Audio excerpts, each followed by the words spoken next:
Le bien et le mal sont des concepts philosophiques débattus depuis des siècles, mais la psychologie peut nous aider à comprendre pourquoi certaines personnes s'éloignent de la moralité. Lorsqu'on parle de tueurs en série, on se demande souvent « Que s'est-il passé dans leur enfance? Qu'est-ce qui les a fait basculer ?» On regarde des documentaires en se rassurant « Ça ne pourrait pas nous arriver » ou en pensant qu'on reconnaîtrait immédiatement le mal chez les autres. Mais est-ce vraiment le cas? Il est facile de croire que nous sommes immunisés contre le mal. Mais la réalité dérangeante, c'est que nous avons tous le potentiel d'être façonnés par les circonstances. Parler de moralité peut nous emmener dans des endroits sombres, donc considérez cela comme un avertissement. Nos valeurs morales peuvent glisser du bien vers le monstrueux si nous laissons la situation influencer notre comportement. La plupart d'entre nous agissons différemment selon l'endroit où nous sommes ou les personnes avec qui nous sommes. Par exemple, lorsqu'un PDG a été assassiné, certaines personnes qui n'auraient jamais soutenu un meurtre se sont mises à le justifier, voire à le célébrer, simplement parce que tout le monde le faisait. Cela montre à quel point nos valeurs peuvent se plier sous l'influence de nos émotions ou du contexte. Si on n'y prend pas garde, on peut perdre le contrôle de nos propres principes. C'est ce qu'on appelle l'effet Lucifer. L'effet Lucifer est un terme inventé par le psychologue Philippe Zimbardo. Il désigne la transformation de personnes ordinaires en individus capables de commettre des actes de cruauté ou de violence. Ce concept est largement basé sur l'expérience de la prison de Stanford menée en 1971, qui a observé comment des individus se conformaient à l'autorité ou à la soumission dans un environnement carcéral simulé. Nos valeurs morales peuvent évoluer bien plus qu'on ne le pense selon les circonstances. Beaucoup d'entre nous croient avoir des principes solides, mais le contexte peut nous pousser bien plus loin qu'on ne l'imagine.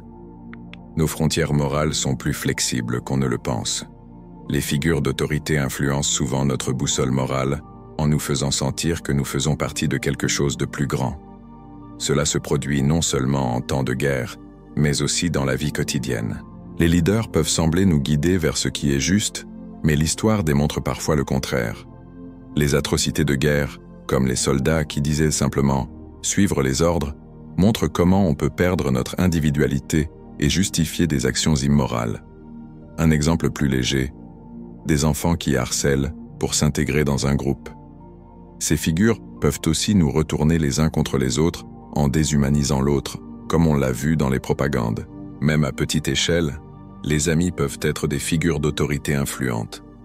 Les harceleurs utilisent un langage euphémistique pour justifier leurs actes. Par exemple, en qualifiant leurs victimes de bizarres ou dégueux, ils se convainquent qu'il est normal de s'en prendre à elles, qu'elles le méritent. Ils justifient cela en disant qu'ils aident ou qu'il ne s'agit que de plaisanterie. Faire partie d'un groupe d'amis est bénéfique pour la santé mentale. Mais lorsqu'on cherche des gens qui partagent nos intérêts, il est difficile de prédire l'évolution future du groupe. Par exemple, les incendies d'églises et meurtres en Norvège à la fin des années 90 ont été liés au cercle fermé du black metal, qui poussait ses membres à adopter une esthétique maléfique. Avec le temps, l'esthétique ne suffisait plus. On ne sait pas si ces personnes étaient bonnes à la base, mais cela montre la puissance de l'influence de groupe. Beaucoup disent détester les commérages, mais y participent dès que leurs amis critiquent quelqu'un. On adopte souvent les attitudes de ceux qu'on fréquente, parfois sans même s'en rendre compte. Et tous les groupes ne sont pas ce qu'ils paraissent être. Vous pouvez penser que vos opinions sont les vôtres, alors qu'elles vous sont discrètement soufflées par votre entourage. Pour préserver nos liens sociaux, on est souvent encouragé à valider les idées du groupe, même quand elles vont à l'encontre de nos valeurs. Un exemple moderne, certains groupes d'hommes en détresse affective, parfois à la dérive. Ces hommes ne sont pas toujours foncièrement haineux envers les femmes. Ils se sentent seuls, incompris, et cherchent du réconfort dans des expériences partagées. Mais au sein de ces cercles, ils peuvent finir par être convaincus que leur mal-être vient des femmes, et non d'eux-mêmes. Tous ne deviennent pas violents. Mais une rhétorique toxique peut, chez certains, évoluer vers des actes de haine réelle. Un vice ne rend pas une personne mauvaise. Mais si on laisse un vice prendre le contrôle, il peut déformer notre moralité. Par exemple, une personne bien qui commence à jouer peut, face à des pertes importantes, faire quelque chose de désespéré. Un accro au porno peut finir par croire qu'agresser quelqu'un est justifiable. des personnes dépendantes à la drogue ou à l'alcool peuvent manipuler les autres ou commettre des crimes pour alimenter leur addiction. Mais la plupart des gens ont déjà regardé du porno, joué de l'argent ou bu de l'alcool sans en subir de conséquences dramatiques. Ces vices ne font pas d'eux des monstres. Dans bien des cas, il faut des conditions préexistantes pour qu'un changement éthique profond ait lieu.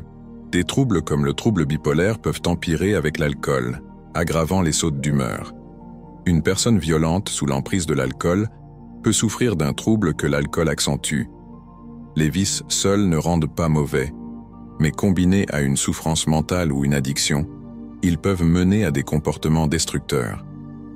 Il est donc essentiel de comprendre que ces difficultés ne définissent pas une personne entièrement. Lorsqu'une personne malade ou ayant une personnalité addictive devient dépendante d'un vice, sa morale peut s'effondrer, transformant une personne bien en monstre. L'addiction peut toucher n'importe qui, même les plus vertueux. Il est important de ne pas diaboliser les personnes souffrant de dépendance ou de maladie mentale. L'amour et le soutien communautaire ont prouvé leur efficacité pour aider les personnes dépendantes, bien plus que l'exclusion sociale. Comment cultiver le bien en soi? Parfois, faire le bien demande du courage. Il est difficile de dire non à ses amis quand ils veulent s'en prendre à quelqu'un. Difficile aussi de dire non à sa famille ou à son patron. Pour les militaires, désobéir à un ordre par principe est presque impensable.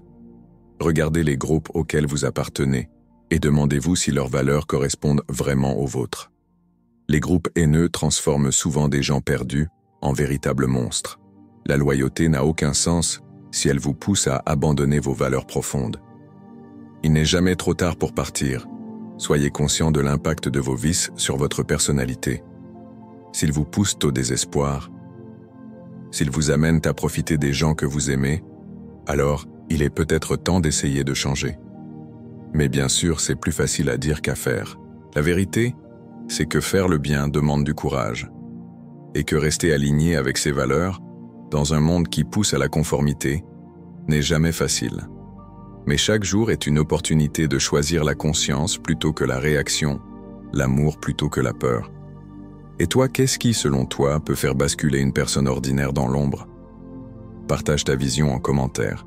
Et si cette vidéo t'a fait réfléchir, laisse un like pour soutenir le message.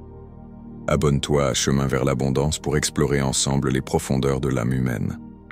À très vite pour un nouveau voyage intérieur.